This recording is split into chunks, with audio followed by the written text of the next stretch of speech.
स्वामी विवेकानंद। अरे नरेंद्र, चतुर भिक्षुक की कहानी सुना दो। नहीं नहीं, गुरुजी आने वाले हैं, अभी तो उनके आने में समय है, जल्दी सुनाओ ना। केशव ने हट की। ठीक है, सुनो। नरेंद्र कहानी सुनाने लगा। श्रोता सहपाठी कहानी सुनने में मग्न हो गए। अध्यापक ने आकर पढ़ाना शुरू कर दिया और उन्हें पता ही न लगा।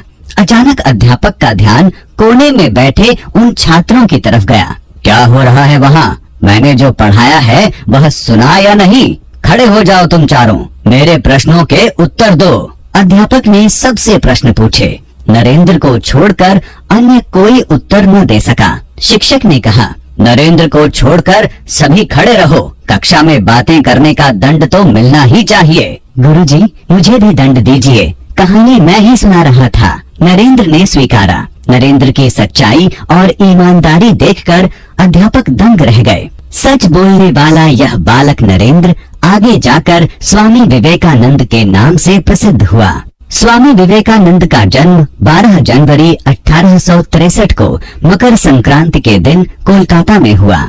बचपन में उनका नाम नरेंद्रनाथ था, छोटा नाम नरेन पड़ गया। उनके पिता का नाम विश्वनाथ दत्त था। वे उच्च न्यायालय में वकील थे। अंग्रेजी भाषा ज्ञान और भाषण कला नरेंद्र को विरासत में मिले।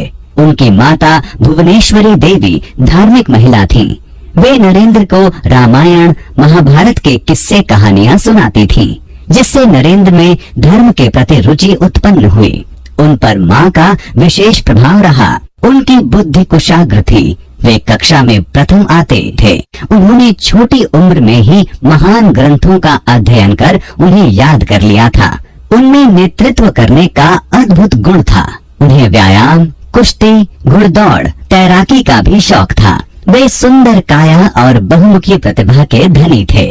उनके गुरु रामकृष्ण परमहंस थे। उन्होंने नरेंद्र को विवेकानंद नाम दिया। एक बार स्वामी विवेकानंद अमेरिका गए। अमेरिका के शिकागो शहर में विभिन्न धर्मों के प्रतिनिधि अपने अपने धर्म के विषय में बताने आए थे। विवेकानंद ने भारत की ओर से अपना भाषण दिया।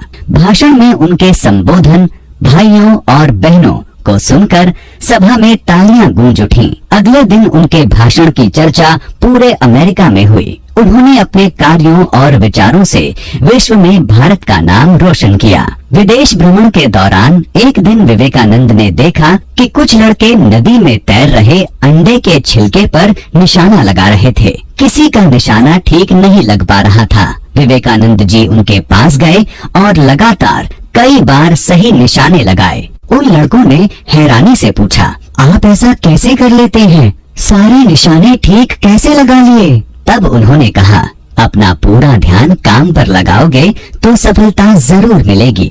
वे केवल एक संत ही नहीं, देशभक्त, वक्ता, विचारक, लेखक भी थे।